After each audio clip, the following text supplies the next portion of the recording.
Romeo की पुस्तक 5वां अध्याय 2 वचन। जिसके द्वारा विश्वास के कारण उस अनुग्रह तक जिसमें हम बने हैं हमारी पहुंच भी हुई और परमेश्वर की महिमा की आशा पर घमंड करें। यहाँ पे पौलुस एक शब्द को लिखता है, हम इसे इंग्लिश में पढ़ेंगे। By whom also we have access by faith into this grace wherein we stand and rejoice in the hope and the glory of the God। परमेश्वर की हर एक ब्लेसिंग कैसे मिलती है? परमेश्वर की हर एक ब्लेसिंग ग्रेस से मिलती है, अनुग्रह से मिलती है, उसे कमाया नहीं जा सकता। प्रभु की ब्लेसिंग, पापों की क्षमा कैसे प्राप्त करते हैं? विश्वास के द्वारा अनुग्रह ही से तुम्हारा उद्धार हुआ है। ये ग्रेस से स्टार्ट होता है, ये अनुग्रह से स्टार्ट होता है। तुम हमारे प्रभु यीशु मसीह का अनुग्रह जानते हो, ग्रेस से स्टार्ट होता है। पर इस ग्रेस में पहुंचने के लिए, उस ग्रेस तक पहुंचने का जो जरिया है वो है विश्वास। पौलुस क्या कहता है? हम फिर से इस वचन को पढ़ेंगे, हिंदी में पढ़िए ब्रदर। जिसके द्वारा विश्वास के कारण, जिसके द्वारा विश्वास के कारण लिखा है we have access by faith. आप किसी मोबाइल में ऐप डाउनलोड करते हैं, कोई एप्लीकेशन डाउनलोड करते हैं, व्हाट्सएप या अपनी बैंक का कोई ऐप डाउनलोड करते हैं, वो आपसे पूछता है we want your access of your mobile. Yes, जब तक आप अपने मोबाइल में उसको ओके नहीं करते वो एप्लीकेशन आप में डाउनलोड नहीं हो सकती। समझे मेरी बात? अगर आपको व्हाट्सएप चाहिए, आपको टेलीग्राम चाहिए, वो आपके मोबाइल की एक्सेस आपसे मांगेगा, और जब तक आपने उससे ओके नहीं दबाया, एक्सेस नहीं दिया आपने उसको, तब तक आप उसकी एप्लीकेशन को यूज नहीं कर सकते। ग्रेस को एप्लीकेशन करना, उसको अप्लाई करने के कारण उसका जरिया है विश्वास। We have access by faith into this grace. आप एमआरआई मशीन के सामने जाइए, वहां पे बोर्ड के बाहर लिखा हुआ है unauthorised person has no access in this area. उसको यहां पे पहुंचने को मना किया गया है। ग्रेस में पहुंचने का जरिया है विश्वास। केवल ग्रेस से काम नहीं होता जब तक कि ग्रेस पर विश्वास न किया जाए। ग्रेस परमेश्वर का पार्ट है जो उसने दिया है, फेथ हमारा पार्ट है जो हम उसको अप्लाई करते हैं। जब ग्रेस और फेथ दोनों मिलते हैं, वहां पे परमेश्वर का कार्य हम अपनी जिंदगी में देखते हैं। मेरी बात समझे? जब तक आपका विश्वास परमेश्वर के अनुग्रह के पर नहीं आएगा, तब तक वो चीज आप पर लागू नहीं हो सकती।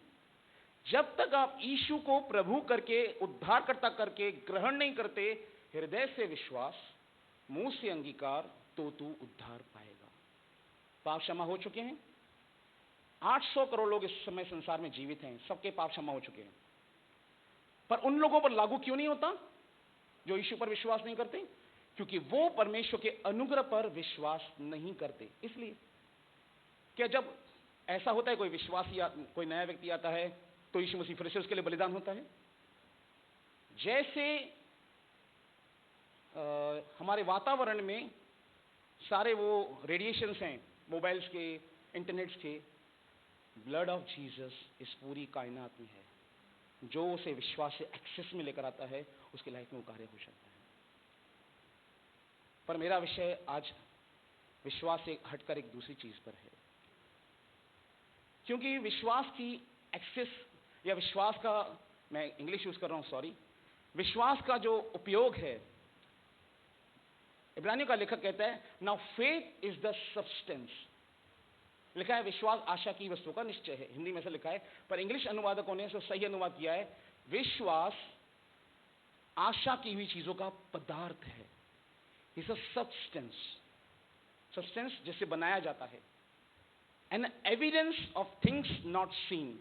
जो चीजें दिखाई नहीं देती उसका एविडेंस है जब मैं विश्वास से चलता हूं कि मेरे साथ ऐसा होगा।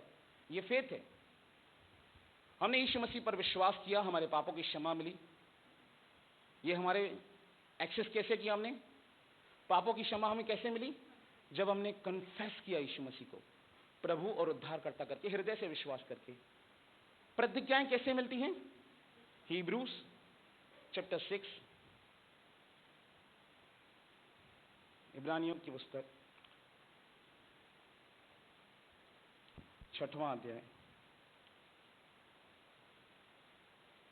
मैं शायद वचन लिखना भूल गया, मेरे ख्याल से 12 या 13 है, जहां भी ये लिखा है कि 6:12 प्रतिज्ञा कैसे मिलती है?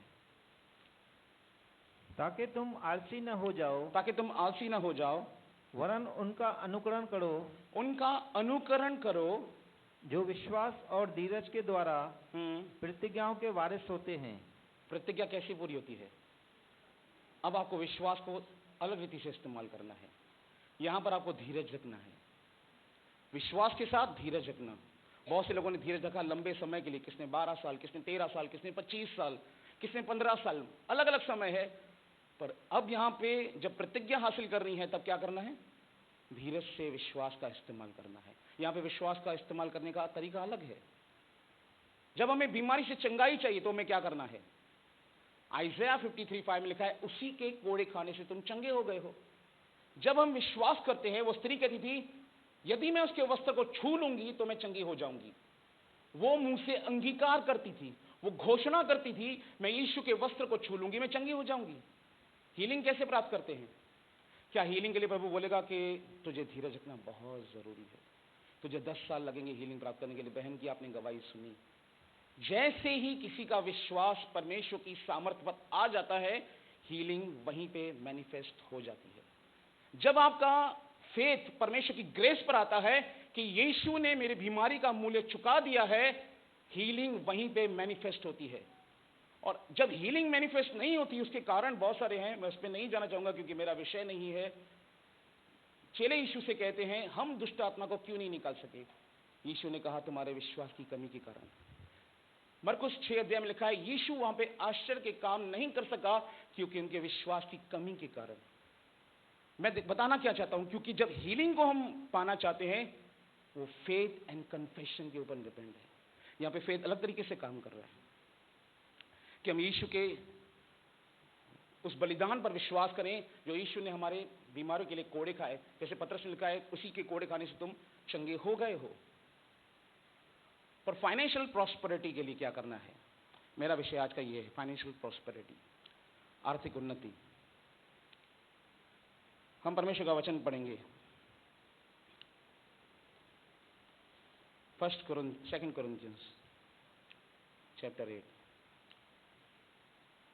क्योंकि बहुत सारे विश्वासी हैं, वो जानते हैं प्रभु से प्रेम करते हैं, पर कैसे इस नियम को लागू किया जा सके, शायद बहुत से लोगों को इसका ज्ञान कम है। बहुत से लोग करते भी हैं। बाइबल क्या कहती है फाइनेंशियल प्रॉस्पेरिटी के बारे में? पास्टर जी ने भविष्यवाणी की थी, आपने सुनी थी, 31 तारीख को दुगनी आशीष मिलेगी। कैसे मिलेगी दुगनी आशीष? खाली बोलने से? क्या केवल अनुग्रह जो बोला गया है, जो वचन बोला गया है, ऐसे ही लागू हो जाएगा? हीलिंग के लिए आपको कन्फेस करना है, प्रतिज्ञा को प्राप्त करने के लिए आपको धीरज रखना है, पापों की क्षमा के लिए आपको यीशु को उद्धारकर्ता करके ग्रहण करना है। पर जब मुझे फाइनेंशियल प्रॉस्पेरिटी चाहिए अपनी लाइफ के अंदर, उसके लिए मैं क्या करूं? बाइबल इसके बारे में क्या सिखाती है? हम परमेश्वर के वचन से पढ़ेंगे 2 Corinthians चैप्टर 8 1 से लेके पढ़ेंगे। अब हे भाइयों, हम तुम्हें परमेश्वर के उस अनुग्रह का समाचार देते हैं जो मकिदुनिया की कलीसियाओं पर हुआ है कि कलेश की बड़ी परीक्षा में उनके भरे आनंद और भारी कंगालपन के बढ़ जाने से उनकी उदारता बहुत बढ़ गई। क्या कहता है पौलुस? एक कलीसिया की गवाही कुरिन्थियों की कलीसिया को दे रहा है। बड़ी ध्यानपूर्वक सुने इन बातों को। अब हे भाइयों, हम तुम्हें परमेश्वर के उस अनुग्रह का समाचार देते हैं। किस अनुग्रह का? लिखा है manifold grace of God. Manifold का मतलब जानते हैं? बहुसंख्य। आप किसी ट्रक के उसको देखिए, उसमें लिखा है मैनीफोल्ड टूल्स। मतलब ट्रक को देखिए ना, उसमें बहुत सारे टूल्स रहते हैं, उसमें लिखा है मैनीफोल्ड टूल्स। मतलब इस ट्रक को बनाने के लिए जितने भी औजार हैं वो उसमें पड़े हुए हैं। एक औजार से नहीं बनती ट्रक, अगर वो रिपेयर करनी हो। मैनीफोल्ड मतलब हर प्रकार का अनुग्रह, एवरी टाइप ऑफ ग्रेस। अब हे भाइयों, हम तुम्हें परमेश्वर के उस अनुग्रह का समाचार देते हैं, हाँ, जो मकिदुनिया की कलीसियाओं पर हुआ है, जो मकदूनिया की कलीसिया अर्थात फिलिपियों और थेसलोनिकी की कलीसिया, दो कलीसियाओं के बारे में पौलुस का उल्लेख है यहाँ पे, विशेष करके फिलिपी की कलीसिया कि कलेश की बड़ी परीक्षा में कलेश की,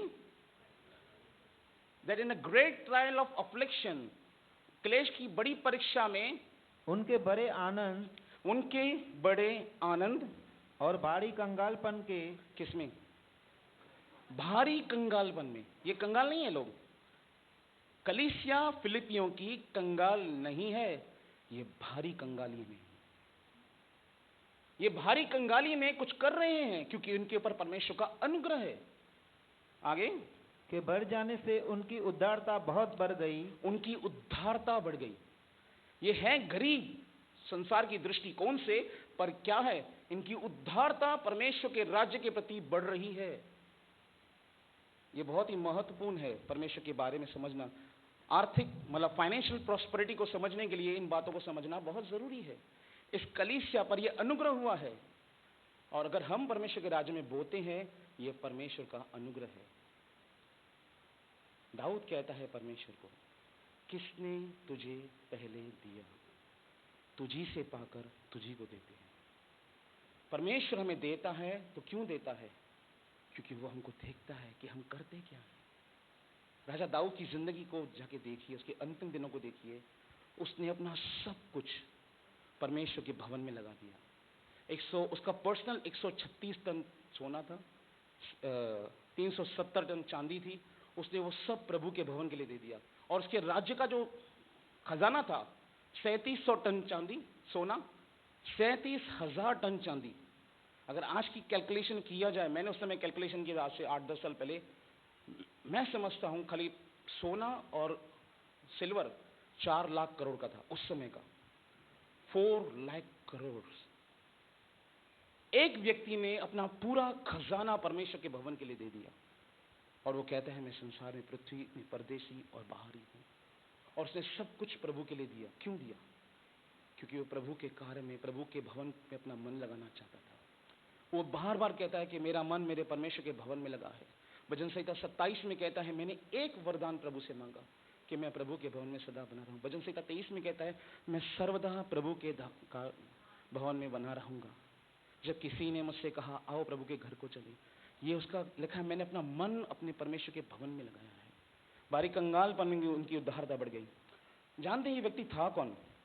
भजन संहिता 78 लास्ट वर्ड पढ़िए। मैं समझता हूं 78 का लास्ट,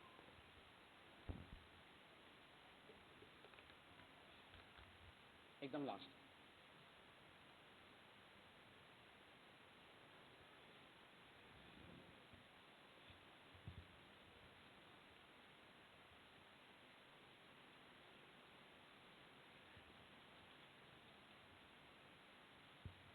तब उसने खरे मन से उनकी चरवाई की और अपने हाथ की कुशलता से उनकी अगुवाई की।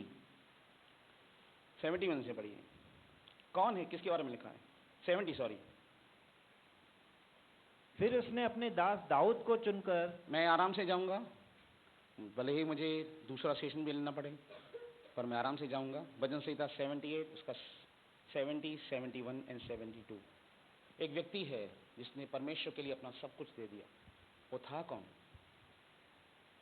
पढ़िए 70। फिर उसने अपने दास दाऊद को चुनकर बैठशालाओं में से, कहां से लिया? एक मामूली सा चरवाहा, एक भेड़शाला में भेड़ चराने वाला सबसे छोटा लड़का। आगे, वह उसको बच्चे वाली बेरों के पीछे पीछे, वह उसको बच्चे वाली भेड़ों से पीछे पीछे फिरने से ले आया, वो फिरने से ले आया कि वह उसकी प्रजा याकूब की अर्थात वो उसकी प्रजा याकूब की अर्थात उसके निज बाग इज़राइल की चरवाही करे। हाँ, तब उसने खरे मन से, तब उसने खरे हृदय से, इसका हृदय कैसा था? खरा हृदय था उसका, परमेश्वर के राज्य के प्रति, प्रभु के प्रति और परमेश्वर के लोगों के प्रति। हाँ, चरवाई की, हाँ, और अपने हाथ की कुशलता से उनकी अगुवाई की। उनकी अगुवाई की। कैसा है ये व्यक्ति? एक खरा व्यक्ति है। और कौन है? एक मामूली सा चरवाहा। अगर परमेश्वर एक मामूली से चरवाहे को इजराइल का राजा बना सकता है, और अपनी मंदिर की महिमा करवा सकता है। आज कल युगान युग एक जैसा परमेश्वर हमारे साथ है। वो आज भी ऐसा ही कार्य कर सकता है। वो कहता है शमूएल की पुस्तक में, वो गरीब को धूल से उठाता है और राजाओं के साथ बिठाने वाला परमेश्वर है। और जानते हैं, देना ईश्वरीय स्वभाव है। देना ईश्वरीय स्वभाव है। परमेश्वर कभी किसी से कुछ नहीं लेता। प्रेरितों के काम 17 अध्याय में लिखा है, वो सव्य हमको जीवन, श्वास और सब कुछ देता है। तो उसने ये नियम क्यों बनाया है कि हम प्रभु के राज्य में बोएं? क्या रहस्य है, क्या भेद है उसका कि वो हमें चाहता है कि हम इस कार्य में उसके साथ सहभागी हों। फिर से आएंगे फिर 2 कोरिन्थियंस में। समझ रहे हैं? समझ रहे हैं? क्योंकि आप समझें और ऐसा आपने किया, 100% आप दुगना होंगे। 100% आप दुगना होंगे इस साल, अगर आपने इस ईश्वरीय नियम को समझा। ये नियम ईश्वरीय नियम है, किसी मनुष्य के नियम नहीं है। बाहरी कंगालपन में उनकी उद्धारता बढ़ गई। एक कलीसिया है जो प्रभु के राज्य के लिए उद्धारता से दे रही है। और उनके विषय में मेरी यह गवाही है कि उन्होंने अपनी सामर्थ्य पर, वरन सामर्थ्य से भी बाहर मन से दिया, कि क्लेश की बड़ी परीक्षा में उनके आनंद और भारी कंगालपन में उनकी उदारता बढ़ गई। 2 वर्स पे मैं आपको एक वचन की ओर लेके जाना चाहूंगा, 3rd वचन में जाने से पहले। मरकुस की पुस्तक 12 अध्याय 41 से लेकर 40।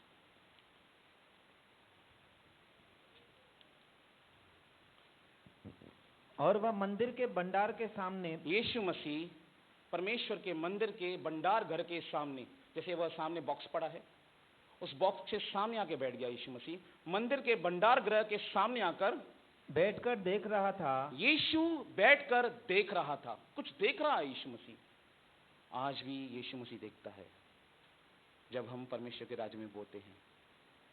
कहां देखता है वो? हमारी जेब में नहीं देखता, वो हमारे हृदय में देखता है। यीशु मंदिर के भंडार गृह के सामने बैठकर देखने लगा कि लोग मंदिर के भंडार में किस प्रकार पैसे डालते हैं। कितने पैसे डालते हैं? किस प्रकार से, कैसे उनके हृदय का तरीका है उनको देने का, वो इस प्रकार से देख रहा है। और होता क्या है वहां पर? कुछ और बहुत धनवानों ने बहुत कुछ डाला। बहुत से धनवानों ने बहुत कुछ डाला। वहां पे बहुत सारे अमीर आ रहे थे, उन्होंने बहुत कुछ डाला। इतने में एक कंगाल विधवा ने, तब एक कंगाल विधवा आई वहां पर, ने आकर 2 दमड़ियां जो एक अधेले के बराबर होती है एक कंगाल विधवा आई, उसने क्या किया? 2 दमड़ियां, आज का आठाना, 2 चवन्नियां, आज के आठाने उसने डाले। तब उसने अपने चेलों को पास बुलाकर उनसे कहा, तब उसने अपने चेलों को पास बुलाकर कहा, मैं तुमसे सच कहता हूं, मैं तुमसे सच कहता हूं कि मंदिर के भंडार में डालने वालों में से, मंदिर के डालने वालों में से इस कंगाल विधवा ने सबसे बढ़कर डाला है। इसने सबसे अधिक डाला है। बहुत से लोग बहुत कुछ डाल रहे हैं, पर यह स्त्री आठाना डाल रही है। प्रभु देखता है। शायद आपके पास इतने पैसे नहीं हैं, आपकी दिल होती होगी मैं प्रभु के राज्य में कुछ दूं, आपके पास नहीं है। आपका हृदय होता है, जब थैली घुमाई जाती है मैं भी कुछ डालूं, पर शायद नहीं है आज की तारीख में। प्रभु देखता है, आपका 1 रुपए का कॉइन वो देखता है। परमेश्वर ये नहीं देखता आप कितना डालते हैं। धनवान होते हैं ना, वो जरूर देखता है कि किस तरह के डालता है, पर वो देखता है आप किस प्रकार से पैसे डालते हैं, आप कैसे उसके राज्य में बोते हैं। आगे यीशु ने कहा अपने चेलों से, क्योंकि सबने अपने धन की बढ़ती में से डाला है। सबने अपने धन की बढ़ती में से डाला है। सबने उनके पास पैसे थे इसलिए डाला है, परंतु इसने अपनी घटी में से, इसने अपनी घटी में से डाला है। इसके पास नहीं है। जो कुछ उसका था, जो कुछ उसका था, अर्थात अपनी सारी जीविका डाल दी है। सारी जीविका मतलब उसके बाद उस स्त्री के पास खाना खाने के लिए पैसे नहीं थे। कल्पना कीजिए आपके पास, आपको भूख लगी है और आपके पास 10 रुपए पड़े हैं। आप जानते हैं कलीसिया के बाद जाके मैं वड़ा पाव खाऊंगा और अपनी भूख मिटाऊंगा, और आप प्रभु के राज्य में डालते हैं। उसने अपनी सारी जीविका डाल दी। स्वर्ग का परमेश्वर इन बातों को देखता है, स्वर्ग का परमेश्वर इन बातों को देखता है, और वो कहता है स्त्री ने सबसे अधिक डाला है। अगर आप आज कमी में हैं और आप प्रभु के राज्य में कमी के बाद भी डाल रहे हैं, आपकी उन्नति कोई रोक नहीं सकता। आप कमी घटियों में हैं, उसके बाद भी प्रभु के राज्य में बड़े अच्छे हृदय से बो रहे हैं, आपकी उन्नति को कोई नहीं रोक सकता। किसी के अंदर इतनी शक्ति नहीं है कि परमेश्वर के राज्य में जब अच्छे हृदय से बोया जाए उसे रोका जा सके, क्योंकि ये ईश्वर का नियम है, ये ईश्वर का राज्य है, हमारा राज्य नहीं है, ये ईश्वर का राज्य है। नीति वचन 3 अध्याय 9-10। प्रभु के राज्य में बोने के नियम, वचन बताने जाएं तो बहुत सारे वचन हैं। अपनी संपत्ति के द्वारा और अपनी भूमि की पहली उपज दे देकर। कैसे? अपनी संपत्ति के द्वारा और अपनी भूमि की सारी पहली उपज दे देकर। कैसे देना है? प्रथम स्थान प्रभु को। अगर आप सैलरीड पर्सन हैं, आप बिजनेसमैन हैं, पहला स्थान प्रभु को। पौलुस कहता है कुरिन्थियों की पुस्तक में, सप्ताह के पहले दिन हर एक जन अपनी आमदनी में से कुछ प्रभु के लिए रखे। अपनी संपत्ति के द्वारा और अपनी भूमि की सारी पहली उपज दे देकर यहोवा की प्रतिष्ठा करना, यहोवा की परमेश्वर की प्रतिष्ठा करना। हाँ, इस प्रकार तेरे खत्ते बड़े और पूरे रहेंगे। किस प्रकार? इस प्रकार। यहां पे प्रभु आपको नहीं बोलेगा फास्टिंग कर, यहां पे प्रभु बोलेगा कन्फेस कर, यहां पे कुछ करने के लिए बोल रहा है। अगर दाखरस चाहिए है तो मटकों को पानी से भरना पड़ेगा, खाली घोषणा करके मटका नहीं भरेगा, वो अलग नियम है। खाली घोषणा करोगे तो मटका नहीं भरेगा पानी से, उसके लिए कुछ करना पड़ता है। अगर आपको फाइनेंशियल प्रॉस्पेरिटी में आगे आना है, अगर आप चाहते हैं कि आर्थिक उन्नति में आप आगे हैं, कितने लोग चाहते हैं कि मैं आर्थिक उन्नति में आऊं? क्या ये खराब है? आपका बच्चा हो, बड़ा हो रहा हो, क्या आप चाहेंगे वो आर्थिक तंगी में रहे? कितने लोग चाहेंगे वो आर्थिक तंगी में रहे, हमेशा कमी घटी में रहे?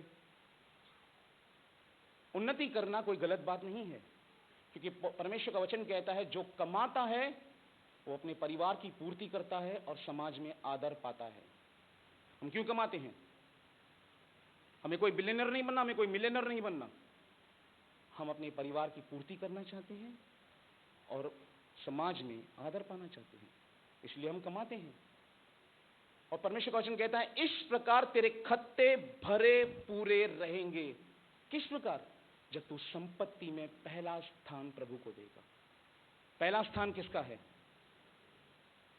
आपकी प्रार्थना का पहला स्थान, आपके दिन का पहला स्थान, आपकी कमाई का पहला स्थान प्रभु को दे। निश्चय करें अपने मन में। मैं आपको सारे नियम बताऊंगा, क्योंकि जब तक मैंने थोड़ा बताया आप थोड़ा ही समझे हैं, आगे का बहुत सारा सेशन है। इस तरह तेरे खत्ते भरे पूरे रहेंगे और तेरे रसकुंडों से नया दाख मधु उमड़ता रहेगा। तेरा दाख मधु, तेरा रसकुंड उमड़ता रहेगा। तुझे परमेश्वर की ब्लेसिंग तेरी लाइफ में हमेशा रहेगी। पहली स्थान आपकी इलेक्ट्रिसिटी बिल से पहले, आपकी ग्रोसरी से पहले, हर एक चीज से पहले उसे दीजिए। जब पहला पवित्र होता है, पीछे का पूरा पवित्र हो जाता है। एलिया एक विधवा के पास जाता है और परमेश्वर कहता है मैंने तेरे खाने का बंदोबस्त उसके पास किया है। और वो जब उसके पास जाता है वो कहता है तेरे पास क्या है? उसने कहा थोड़ा मैदा है, थोड़ा तेल है, इसे खाकर मर जाएंगे। उसने कहा पहले मुझे दे। अगर वो एलिया को नहीं देती तो क्या होता? अगर वो एलिया को नहीं देती तो उसके 3.5 साल कैसे बीतते? पर उसने फेथ को एक्शन में लेकर आया और उसने वो आधी रोटी जो उसकी बेटी और उसकी थी उसने उसको दी। और बाइबल बताती है 3.5 साल तक उसका मैदा नहीं खत्म हुआ, उसका तेल नहीं खत्म हुआ। कहने का तात्पर्य क्या है? उसने पहले प्रभु को दिया, प्रभु के कार्य के लिए दिया। और इस रीति से प्रभु ने उसकी आधी रोटी लेनी चाहिए? क्यों प्रभु उससे लेना चाहता था उस विधवा से? क्योंकि प्रभु उसे 3.5 साल की भरपूरी देना चाहता था। प्रभु को हमारे पैसे नहीं चाहिए। और प्रभु का कार्य होता है, हम जो करते हैं, यहाँ पे जो हम बैठे हैं किससे काम हो रहा है? हम एसी यूज कर रहे हैं, ये सारे डेकोरेशन हुआ है, कैसे हुआ है? पैसों से हुआ है। तो क्या स्वर्ग में पैसे छपते हैं? जो प्रभु अपना कार्य करे वो हमें इस्तेमाल करता है। हम परमेश्वर अपने लोगों को इस्तेमाल करता है जो परमेश्वर के राज्य में बोते हैं, और स्थिति की उन्नति यहां पर आपको दिखाई दे रही है। और एलिया ने जो लिया और उसके बाद 3.5 साल की उसकी उन्नति वहां पर स्त्री की हम देखते हैं। हम वापस आएंगे कुरिन्थियों की पुस्तक में।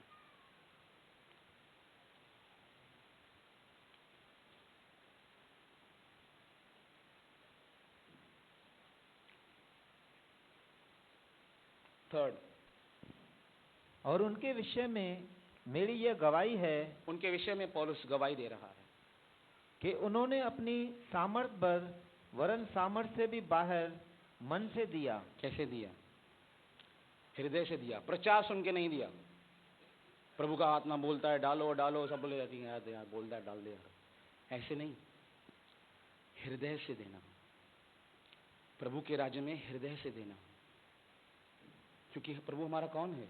पिता है। हम परमेश्वर को कैसे देते हैं वो देखता है। कौन से हृदय से देते हैं ये देखता है। हृदय से दे। अगर आपका हृदय प्रभु के राज्य में नहीं लगा हुआ है, मैं सच कहता हूं, आप प्रभु के राज्य में नहीं बोइए तो बेहतर होगा आपके लिए। किसी को दिखाने के लिए मत डालिए। जो काम कर, लिखा है बाइबल में, जो कुछ करो प्रभु के लिए तन मन से करो। जो काम करते हो तन मन से करो। उन्होंने हृदय से दिया। गरीब थे, कंगाल थे, भारी कंगाल थे, हृदय से दिया प्रभु के राज्य के लिए। आगे, और इस दान में और पवित्र लोगों की सेवा में बागी होने के अनुग्रह के विषय में हमसे बार बार बहुत विनती की। पौलुस से रिक्वेस्ट की जा रही है। पौलुस से रिक्वेस्ट की जा रही है कि हमारी हेल्प लीजिए। ये ऐसा प्रभु का दास था। और जानते किसको लेटर लिख रहा है? अखया की कलीसिया को। अखया की कलीसिया कौन थी? कुरिन्थियस कलीसिया। कुरिन्थियस कलीसिया फाइनेंशियली बहुत ही साउंड कलीसिया थी, बहुत पैसे वाली कलीसिया थी, पर उसने इस कलीसिया से पैसे नहीं लिए थे सेवा के लिए। क्यों?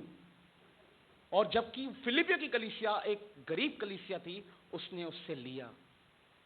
देखते हैं हम होते तो क्या करते? यार हे जाम घट पे से ना तकलीफ न दे वो ध्यान एडियन ना उनका माठूं सकता। पौलुस ऐसा नहीं था। पौलुस ने उस कलीसिया से भेंट ग्रहण की, पर कुरिन्थियस की कलीसिया को रोक कर रखा था और उस पर दोष लगाते, तू हमसे सेवकाई के लिए पैसे क्यों नहीं लेता है? वो उसको दोष लगाते हैं। और उसका जवाब पहला कुरिन्थियन चैप्टर 9 में कहता है, इससे तो मेरा मरना भला कि कोई मेरे घमंड को व्यर्थ ठहराए कि मैं सेवकाई पैसों के लिए कर रहा हूं। हमें सच में आपके पैसों की जरूरत नहीं है। मैं यहां पे खड़ा होकर जब प्रचार कर रहा हूं तो मेरा उद्देश्य है कि कलीसिया का प्रत्येक व्यक्ति कर्ज मुक्त हो, ब्याज मुक्त हो और अपनी कमाई का पूरा पूरा वो खाने पाए। मेरा उद्देश्य यहां पे खड़े होने का, प्रचार करने का ये है। हमें आपकी जरूरत नहीं है पैसों की, क्योंकि हम खुद कमाते हैं और प्रभु के कार्य में आगे बढ़ते हैं। हमें किसी की जरूरत नहीं। पर ये ईश्वरीय नियम है उन्नति के लिए, जो सिखाना बहुत जरूरी है। पौलुस कहता है प्रेरितों की काम पुस्तक 20 अध्याय में, मैंने तुम्हें परमेश्वर का संपूर्ण अभिप्राय बताया है। ये परमेश्वर के अभिप्राय में से बता रहे हैं। अगर आप दुगना होना चाहते हैं, जैसे आपके पास प्रभु का वचन आया है, तो दुगना ऐसे नहीं होगा। दुगना ऐसे नहीं होगा। अगर मैं आपसे एक सवाल पूछता हूं, कितने लोग इस साल में अपना देना जो देते हैं दुगना करेंगे? अभी हाथ बहुत सोच समझ के ऊपर आएंगे। दुगना आशीष, हाँ सब लोग amen hallelujah praise the Lord. कितने लोग दुगना देना चाहेंगे प्रभु के राज्य में?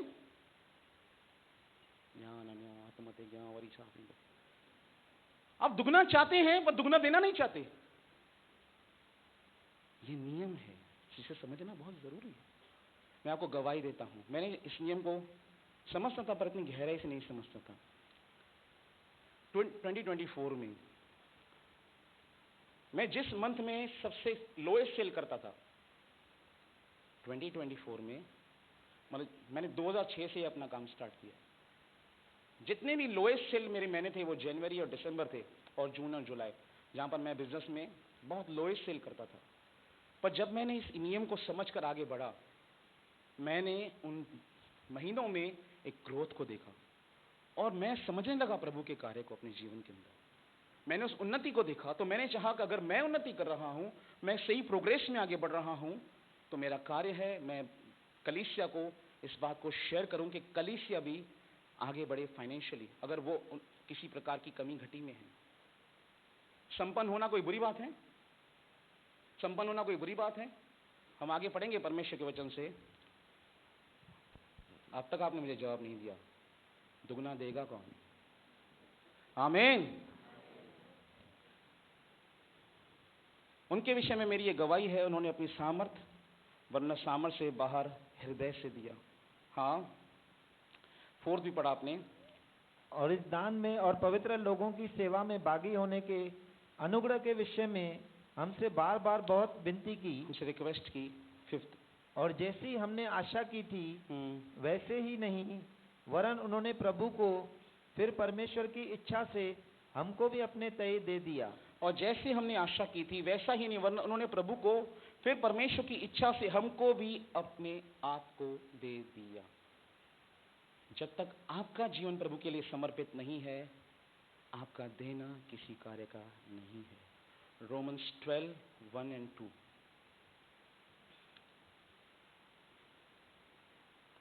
अगर मेरा जीवन एक जीवित बलिदान नहीं है तो मेरा देना किसी काम का नहीं है। इसीलिए हे भाइयों, मैं तुमसे परमेश्वर की दया सिमरन दिलाकर, मैं तुमको परमेश्वर की दया स्मरण दिलाकर विनती करता हूँ, मैं विनती करता हूँ कि अपने शरीरों को जीवित और पवित्र और परमेश्वर को भावता हुआ बलिदान करके चढ़ाओ। परमेश्वर को भावता हुआ बलिदान करके चढ़ाओ। यही तुम्हारी आत्मिक सेवा है। यही तुम्हारी आत्मिक सेवा है। इसका तात्पर्य क्या है? कि खाली मैं प्रभु के राज्य में बोऊं और उसके बाद मेरा जीवन कैसे भी हो, चाहे मैं गालियां देता हूं, मैं दारू पीता हूं, चाहे मैं कुछ भी इमोरल काम करता हूं अपने बिजनेस के अंदर, अपने गलत नीतियों को अपनाता हूं अपने बिजनेस के अंदर, रॉन्ग स्टैंडर्ड से बिजनेस करता हूं, रॉन्ग स्टैंडर्ड से काम करता हूं, जॉब करता हूं, तो प्रभु मुझे ब्लेस करेगा? नो। जब तक आप ग्रहण नहीं किए जाते, आपकी भेंट ग्रहण नहीं की जाएगी। उत्पत्ति की पुस्तक 4 वचन और 5। मैं आपको बता रहा हूं परमेश्वर कैसे एक्सेप्ट करता है। वो हमसे उम्मीद करता है, पर उसके कुछ नियम हैं, जिन नियमों से वो चलता है।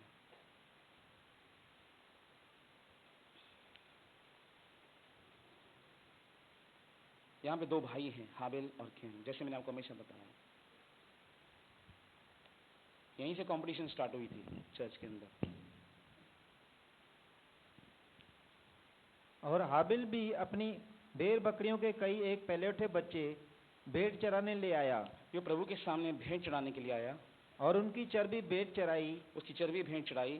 तब यहोवा ने हाबिल और उसकी भेंट को तो ग्रहण किया। तब प्रभु ने हाबिल और उसकी भेंट को ग्रहण किया। खाली हाबिल की भेंट को ग्रहण नहीं किया, हाबिल और उसकी भेंट को ग्रहण किया। और आगे, परंतु कैन और उसकी भेंट को उसने ग्रहण न किया। उसने कैन को ग्रहण नहीं किया, क्योंकि पहला यूहन्ना 3 अध्याय में लिखा है, उसने क्यों उसके दान ग्रहण नहीं किए? क्योंकि उसके काम बुरे थे। बुराई के द्वारा जीवन जीना और उसके बाद मैं प्रभु के राज्य में दूंगा और कहूंगा कि मैं उन्नति होगी। मैं इमोरल वे से काम करूं, मैं गालियां निकालूं, मैं शराब पीऊं, मैं तंबाकू खाऊं और इस तरह से कार्य करूं और कहूंगा मैं प्रभु को दूंगा और मेरे सारे पाप धुल जाएंगे। ये रोमन कैथोलिक सिस्टम है, हमारे यहां पे नहीं है। ये कैथोलिक सिस्टम है, रोमन कैथोलिक सिस्टम है। जब रोमन कैथोलिक्स ने ये कार्य किए, वो कहते थे, जब मार्टिन लूथर ने, जॉन हस ने, जॉन विक्लिफ ने इनका विरोध किया, वो कहते थे कितना भी घटिया जीवन जियो, ऐशो अशरत का जीवन जियो, कलीसिया में पैसे दो, तुम्हारे पाप माफ हैं। ये हमारे सिस्टम नहीं है, ये परमेश्वर के नियम नहीं है। अगर आपकी जीवन ग्रहण योग्य नहीं है उसके सामने, आपकी भेंट ग्रहण योग्य नहीं है। अगर आपकी भेंट ग्रहण योग्य नहीं है, आपकी उन्नति नहीं हो सकती। हृदय से दें। कितना देते हैं ये नहीं देखता, वो कैसे दे रहे हैं वो देखता है। पॉइंट्स को नोट कीजिए। और कैसे? वो हमको पहले ग्रहण करता है। अगर वो आपको ग्रहण नहीं करता, वो आपकी भेंट को भी नहीं ग्रहण करेगा, क्योंकि उसे हमारे धन की जरूरत नहीं है। भजन संहिता उसके 24 में लिखा है, पृथ्वी और जो कुछ उसमें है वो सब प्रभु का है। सोने की खान किसने डाली है? पहाड़ों के अंदर। कोयले के अंदर हीरे किसने डाले हैं? पेट्रोलियम पदार्थ किसने डाले हैं? किसी साइंटिस्ट ने डाले हैं? ये ईश्वरीय बातें हैं। परमेश्वर का वचन मैं समझता हूं व्यवस्था में लिखा है एक बच्चे को मूसा ब्लेस करता है 12 गोत्र में से, तू अपना पैर तेल में डुबोए रखे। और इजराइल में आज ऑयल के बहुत बड़े वो हैं, भंडारगृह हैं। उसने उसे ब्लेस किया था, तू अपना पैर तेल में डुबो कर रखे। और रशिया की नजर वहां पर ऑयल्स पर है, वहां पर, क्योंकि इजराइल के पास बहुत सारे ऑयल्स के पदार्थ हैं। ये प्रभु ने इसको ब्लेस करके दिए थे। मैं शायद आज ही वचन पढ़ रहा था, मैं तुझे गुप्त धन दूंगा, छुपा हुआ धन दूंगा। वो कहां, किसने रखा है उसके अंदर? तो क्या प्रभु को हमारी पैसों की जरूरत है? क्योंकि प्रभु हमारे साथ एक सहकर्मी है। परमेश्वर हमारे साथ एक किसमें है? सहकर्मी है। वो हमारा कोवर्कर है। वो चाहता है कि हम उसके साथ मिलकर कार्य करें। और जब वो चाहता है कि हम उसे भेंट दें, जब हम प्रभु के राज्य में भेंट लेकर आते हैं, प्रभु के राज्य में डालते हैं, तो जरूरी है कि हमारा जीवन पहले ग्रहण योग्य हो। मैं एडल्ट्री में हूं और मैं समझूं कि प्रभु मेरी भेंट को ग्रहण कर लेगा, ऐसा नहीं हो सकता। You have to repent. आपको पश्चाताप करना पड़ेगा कि मैंने बुरे काम किए हैं, मैं परमेश्वर तो से माफी मांगता हूं। तब परमेश्वर की भेंट को ग्रहण करेगा। ऐसे वो ग्रहण नहीं करता किसी की भेंट को। फिर से आएंगे 2 कोरिन्थियंस की चैप्टर। मैं देने के नियम सिखा रहा हूं, उन्नति के नियम। और यदि कोई इसे अपने जीवन में लागू करे, मैं जरूर विश्वास करता हूं वो उन्नति जरूर पाएगा। और मेरी इच्छा है कि कलीसिया उन्नति करे, फाइनेंशियली भी, राइट वे से। 6 से पढ़ेंगे। इसीलिए हमने तीतुस को समझाया कि जैसा उसने पहले आरंभ किया था, वैसा ही तुम्हारे बीच में इस दान के काम को पूरा भी कर ले। सो जैसे हर बात में, अर्थात विश्वास, वचन, ज्ञान और सब प्रकार के यत्न में और उस प्रेम में जो हमसे रखते हो, बढ़ते जाते हो। इसीलिए जैसे तुम हर बात में, अर्थात विश्वास में बढ़ रहे हैं, वचन में बढ़ रहे हो, ज्ञान में बढ़ रहे हो, सब प्रकार की यत्न में बढ़ रहे हो, और उस प्रेम से जो तुम हमसे रखते हो बढ़ते जाते हो। पौलुस कलीसिया से कहता है, वैसे ही इस दान के काम में भी बढ़ते जाओ। किसमें बढ़ते जाओ? इस प्रभु के राज्य में जो देने का नियम है उसमें भी बढ़ते जाओ। क्यों बढ़ते जाओ? आगे, मैं आज्ञा की रीति पर तो नहीं, मैं आज्ञा की रीति पर नहीं, मैं तुम्हें कंपल्शंस में नहीं लेकर आ रहा कि देना ही पड़ेगा। कलीसिया में आया तो देना पड़ेगा। बहुत सी कलीसिया का नियम है, या ब्रदर ने 500 रुपए दिले, या ब्रदर ने 200 रुपए दिले। ये हमारा नियम नहीं है। कलीसिया में नियम है, ऐसे लिस्ट लगाई जाती है, इसने दशमांश दिया, इसने दशमांश नहीं दिया। हम ऐसे नियम से नहीं चलते। मैं गया हूं ऐसी कलीसिया में, प्रचार करने के लिए खड़ा हूं, और देखता हूं धड़ल्ले से यीशु मसीह का उल्लंघन किया जा रहा है। धड़ल्ले से यीशु मसीह का उल्लंघन किया जा रहा है, क्योंकि उसने खुद कहा, जब तू बोता है, जो तेरा बायां हाथ करता है वो तेरा दायां हाथ भी नहीं जानने पाए। ये मैं आज्ञा की रीति पर नहीं, कंपल्शन नहीं है, आपको देना ही है। मैं सिखा रहा हूं तो आपको देना ही है। जब आपका हृदय तैयार होगा, जब आप इस नियम को खुद समझेंगे, खुद ही करेंगे। मैं जब छोटा बच्चा था, घर में लेता रहता था खाली। जब मैं छोटा बच्चा था, केवल लेते रहता था। पढ़ाई के लिए चाहिए, बच्चों के साथ जाना है, एसएल वर्ल्ड जाना है, ये जाना है, वो जाना है। पर जब मैं बड़ा हो गया, अपने पिता की बिजनेस की गद्दी पे जाके बैठा, तो मैं लेता नहीं हूँ, अब मैं देता हूँ घर को, क्योंकि मैंने अपनी जिम्मेदारी को समझना शुरू किया। जिस दिन आप जिम्मेदारी को समझना शुरू करेंगे, जब आप परमेश्वर के राज्य में अपनी जिम्मेदारी को समझना शुरू करेंगे, आप लेने वाले नहीं, आप देने वाले बन जाएंगे। एक समय होता है जब एक बच्चा लेता है, वही समय है एक आता है वो बच्चा देता है। एक दिन मेरी मदर ने मुझसे कहा, 1500 रुपए दे, गैस वाला आने वाला है। मैं सोच रहा था, मैं इस स्त्री से पैसे लेता था आज से 30 साल पहले, खर्ची दे, 2 रुपया दे, 5 रुपया दे, 1 रुपया दे। पर आज मेरी पोजीशन चेंज हो गई है, वो मुझसे मांग रही है, क्योंकि मेरी मैच्योरिटी आ गई है। राहेल क्या करती है जानते हैं मुझसे? वो आके मेरे हाइट में से चेक करती है, देखो चाचू अभी आके थोड़ी मैं आपसे लंबी कम हूँ। हाइट में हो जाना इससे मैच्योरिटी नहीं आती। बहुत से लोग हाँ मुझे 10 वचन याद चाहिए ना, हाँ मैं प्रचार कैसा करूँगा, इससे मैच्योरिटी नहीं आती। 10 वचन पढ़ लिए, पूरा बाइबल पढ़ लिया, रट्टा लगा दिया, इससे बाइबल पढ़ गया मैं प्रचार कर लूंगा, ऐसे मैच्योरिटी नहीं आती। मैच्योरिटी आती है जिम्मेदारी को समझने में, जिम्मेदारी को निभाने से। कि ये मेरा परिवार है, ये मेरे पिता का राज्य है। ये यीशु कौन है? हम आपको फ्री में मिलते हैं, पर ये आते फ्री में नहीं है। ये सारा जो कलीसिया का आप कार्य देख रहे हैं, ये सब फ्री में नहीं आता। ये सब प्रभु का कार्य हम सब मिलकर करते हैं, और प्रभु देखता है कौन कैसे कार्य करता है। कंपल्शन नहीं है। मैं फिर से कहता हूं, मेरा तात्पर्य आपको सिखाना है कि आप उन्नति में कैसे आगे आ सकते हैं। अगर आप सीख गए, आप देखेंगे, आप इसकी गवाही खुद आकर देंगे कुछ दिनों के बाद आकर भविष्य में। मैं आज्ञा की रीति पर तो नहीं, परंतु दूसरों के उत्साह के विषय में तुम्हारे प्रेम की। हाँ, पढ़िए। मैं आज्ञा की रीति पर तो नहीं, परंतु औरों के उत्साह से तुम्हारे प्रेम की सच्चाई को परखने के लिए कहता हूँ। मैं तुम्हारे प्रेम की सच्चाई को परखना चाहता हूँ। प्रेम करते हैं कि नहीं प्रभु से? कैसे मालूम पड़ेगा? जब हम प्रभु के राज्य में देने का समय आएगा, आपका हृदय तैयार होगा। प्रेम कैसे प्रकट होता है? पुराने नियम की जो देने का नियम था, प्रभु कहता है मलाकी की पुस्तक में, ऐसा करके तुम मुझे परखो तो तुम्हें अपरंपार आशीष दूंगा। उन्नति पाने के लिए आपको कंपल्शन है, दशमा नहीं तो श्राप आएगा। नए नियम में यीशु मसीह का वचन कहता है, अगर तुम मुझसे प्रेम करते हो तो मेरी आज्ञाओं को मानोगे।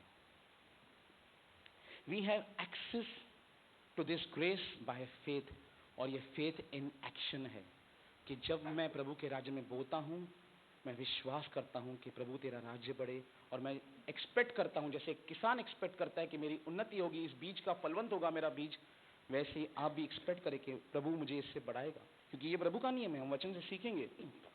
9, तुम हमारे प्रभु यीशु मसीह का अनुग्रह जानते हो। तुम हमारे प्रभु यीशु मसीह का अनुग्रह जानते हो। ये ग्रेस के बारे में फिर से सिखा रहा है। लिखा है, यदि ये अनुग्रह से हुआ तो कर्मों से नहीं, नहीं तो अनुग्रह नहीं ठहरा। अगर ग्रेस में 1% भी ह्यूमन एफर्ट्स आ जाएं तो ग्रेस पोल्यूट हो जाएगा। समझे? मैं फिर से बोलूं, अगर ग्रेस में 1% ह्यूमन पर्सन आ गया, ग्रेस पोल्यूट हो जाएगा। ग्रेस है परमेश्वर का, उसे एक्सेस किया जाता है, उसे इस्तेमाल किया जाता है विश्वास से। और पौलुस वही सिखा रहा है कलीसिया को, उत्साहित कर रहा है कलीसिया को कि तुम हमारे प्रभु यीशु मसीह का अनुग्रह जानते हो कि वह धनी होकर भी, वह अमीर बनने के बाद भी तुम्हारे लिए कंगाल बना। इतना अमीर है कि उसने डांबर का काम सोने से करवाया स्वर्ग में। पढ़िए प्रकाशित वाक्य की पुस्तक में, डांबर का काम स्वर्ग से सोने से करवाया। इतना अमीर है वो केवल पैसे में अमीर नहीं है, वो दया का धनी है, वो अनुग्रह का धनी है, वो महिमा का धनी है, वो सहनशीलता में बहुत धनी है। वो केवल फिजिकल वे से धनी नहीं है, वो स्पिरिचुअल वे से बहुत बड़ा धनी है। और वो धनी परमेश्वर, इतना पैसे वाला, इतना धनाढ़ परमेश्वर, जिसके एक ब्लेसिंग वर्ड बोलने से लोग ब्लेस्ड हो जाते हैं, वो परमेश्वर एक मनुष्य बनकर एक चरनी में पैदा हुआ, गरीब बनकर इस संसार में आया। क्यों गरीब बनकर आया? यीशु क्यों काट पर लटकाया गया? ताकि हमें व्यवस्था के श्रापों से मुक्ति दे। पर यीशु गरीब बनकर क्यों आया? तुम हमारे प्रभु यीशु मसीह का अनुग्रह जानते हो कि वह धनी होकर निर्धन हुआ। क्यों निर्धन हुआ? और ये कॉन्टेक्स्ट किसी स्पिरिचुअल कॉन्टेक्स्ट में नहीं लिखा गया है। अगर आप संदर्भ पढ़ें 8वां और 9वां अध्याय, या पूरा देने के नियम पर दिखाया गया है। वह धनी होकर भी निर्धन हुआ ताकि उसके कंगाल हो जाने से, उसकी निर्धनता से तुम धनी हो जाओ, कि आप ब्लेस्ड हो जाए। वो गरीब बनकर इसलिए संसार में आया ताकि उसकी गरीबी आपकी ब्लेसिंग का कारण बन जाए। उसने आपके श्रापों को लिया, उसने मेरे और आपके पापों को लिया, उसने आपकी और मेरी गरीबी का मूल्य चुका दिया है। यीशु मसीह ने आपकी गरीबी का मूल्य चुका दिया है। अब आपके ऊपर है, आप कैसे रिस्पॉन्स करते हैं। वो धनी होकर भी निर्धन बना ताकि उसकी निर्धनता के द्वारा हम धनी बन सके। 2 जॉन 1:2। और केवल मैं ही नहीं, मेरे पास केवल 5 मिनट है, इस पॉइंट को क्लियर करके मैं प्रचार को पूरा करूंगा। 3 जॉन है, सॉरी 3 जॉन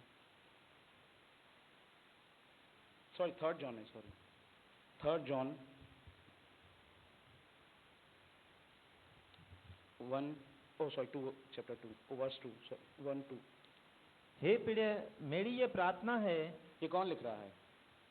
अपोस्टल जॉन लिख रहा है। हे प्रिय, मेरी ये प्रार्थना है कि जैसे तू आत्मिक उन्नति कर रहा है, जैसे तू आत्मिक उन्नति कर रहा है वैसे ही तू सब बातों में उन्नति करे सब बातों में, किन बातों में? सब बातों में उन्नति करे और भला चंगा रहे। कि तू भला चंगा है, तू हेल्थ में रहे। इंग्लिश में लिखा है Beloved, I wish above all things that you may prosper and be in health even as your soul prospers। जब तक आपके अंदर प्रॉस्पेरिटी नहीं है तब तक प्रॉस्पेरिटी बाहर नहीं आएगी। यीशु ने 5 रोटियों को लिया और धन्यवाद करके दिया, क्योंकि यीशु के अंदर क्या था? यीशु के अंदर प्रॉस्पेरिटी थी और वो प्रॉस्पेरिटी बाहर दिखाई दी। आपकी सोच अगर कमी घटी की है और आप कहते हैं कि मैं उन्नति देखूं, नहीं हो सकता। इसलिए परमेश्वर का वचन हमारे मन को चेंज करता है, सिखाता है कि हम कैसे चलें परमेश्वर के राज्य में। जॉन कहता है जैसे तू आत्मिक उन्नति कर रहा है वैसे तू हर बात में उन्नति करे और भला चंगा रहे। यह परमेश्वर की विल है। जब एक व्यक्ति यीशु मसीह के पास आया और कहा कि प्रभु मैं चाहता हूं कि मैं चंगा हो जाऊं, यदि तेरी इच्छा हो तो तू मुझे स्वस्थ कर दे। यीशु ने क्या कहा? तुझे 7 दिन फास्टिंग करनी पड़ेगी, उसके बाद तू प्रार्थना करना, फिर मैं आऊंगा तुझे हीलिंग दूंगा। नहीं दिया। उसने कहा मेरी इच्छा है कि तू चंगा हो जाए। प्रभु की इच्छा है कि हम कमी घटी में नहीं रहें, हम भरपूरी में जिए। प्रभु का वचन कहता है कि हर बात में तुम्हारे लिए सब कुछ हो तुम्हारे पास। उसका वचन कहता है 2 कोरिन्थियंस उसके चैप्टर 9 में कि हर भले काम के लिए तुम्हारे लिए देने के लिए बहुत कुछ हो। ईमानदारी से हाथ उठाना, ईमानदारी से। अगर आप में कोई ईमानदार है तो हाथ उठाना इस बात में। कितने लोग चाहते हैं कि मैं हमेशा कमी घटी में जीऊं? 1% मैं देखना चाहता हूं कलीसिया में जो ये सोचता है कि मैं कमी घटी में जीवन बिताना चाहता हूं। जब हम ये सोचते ही नहीं तो हम कैसे इस बात को अप्लाई कर सकते हैं अपनी लाइफ के अंदर? उसने समय कहा बच्चा पैदा हो तो उसके लिए भेड़ बलिदान की जाए 8वें दिन पर, और यदि कोई गरीब है तो उसके लिए कबूतर चढ़ाया जाए क्योंकि वो अफोर्ड नहीं कर सकता। और यूसुफ और मरियम ने यीशु के बलि डेडिकेट करने के लिए कबूतर चढ़ाए थे, पंडुकी चढ़ाए थे, क्योंकि वो उतना अफोर्ड नहीं कर सकते थे। क्यों? उसने गरीबी को देखा, ताकि आप लोग गरीब न रहें, हम गरीबी में न रहें, हम भरपूरी में जिए। ये एक पिता का हृदय है। एक पिता, मैं पिता नहीं हूं क्योंकि मैंने शादी नहीं की, मुझे बच्चे नहीं हैं, पर एक पिता का हृदय जानते हैं कैसा होता है? वो पूरी एफर्ट्स डालता है अपने बच्चों के लिए कि मैं अपने बच्चों को एक सफलता के कदम पर पहुंचाऊं। चाहे वो ऑटो रिक्शा ड्राइवर क्यों ना हो, चाहे वो कोई छोटा काम करने वाला क्यों ना हो, पर वो अपने बच्चों को पढ़ाता है, इस सोच से पढ़ाता है कि मेरे बच्चे तरक्की करें। वो क्यों गरीब बनकर आया? ताकि आपको तरक्की दे, ताकि आपको उन्नति दे। ये प्रभु यीशु मसीह ने खुद किया है।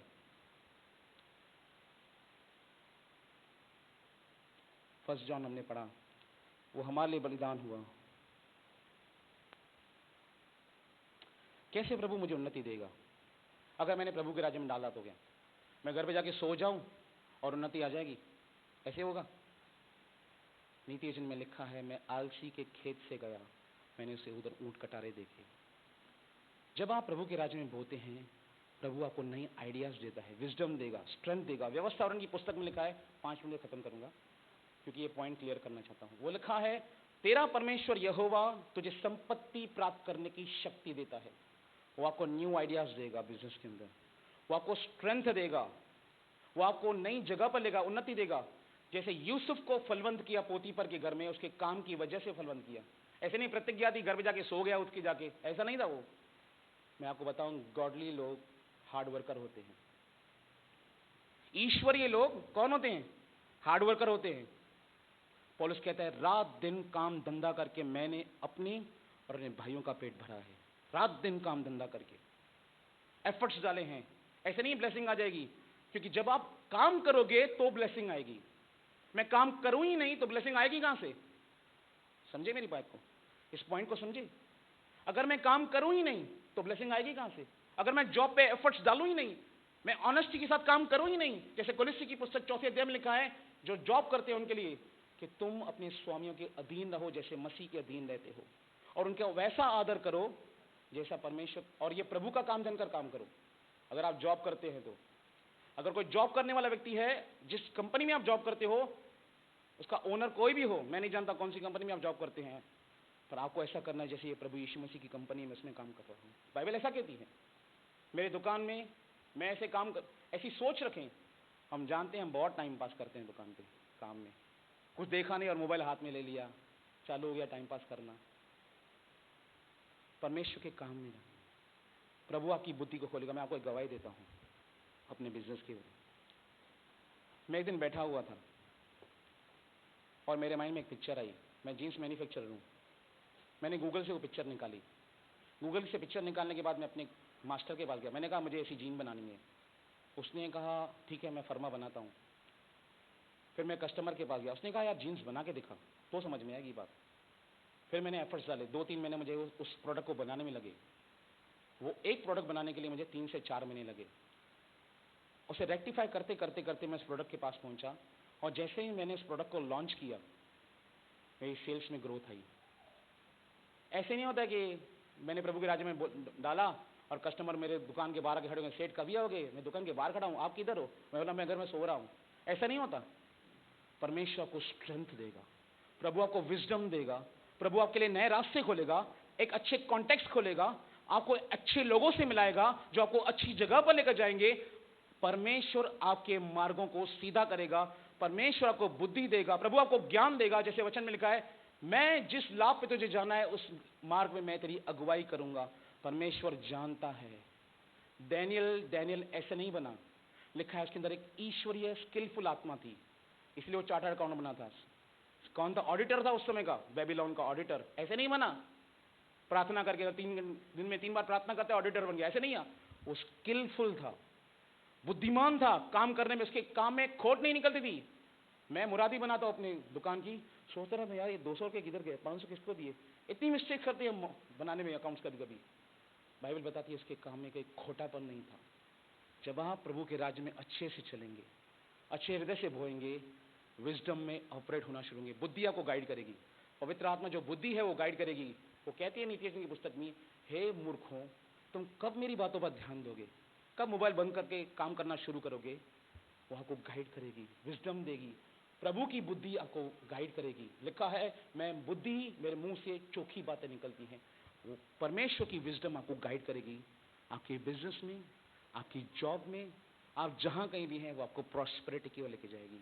आगे का सेशन हम बाद में देखेंगे क्योंकि समय हो चुका है। बहुत सारे नियम अभी बाकी हैं, पोर्शन बाकी है। जो सुना है उस पर ध्यान दें। अगली मीटिंग पे उसे पूरा करने की कोशिश करेंगे ताकि आप समझ सके फाइनेंशियल प्रॉस्पेरिटी कैसे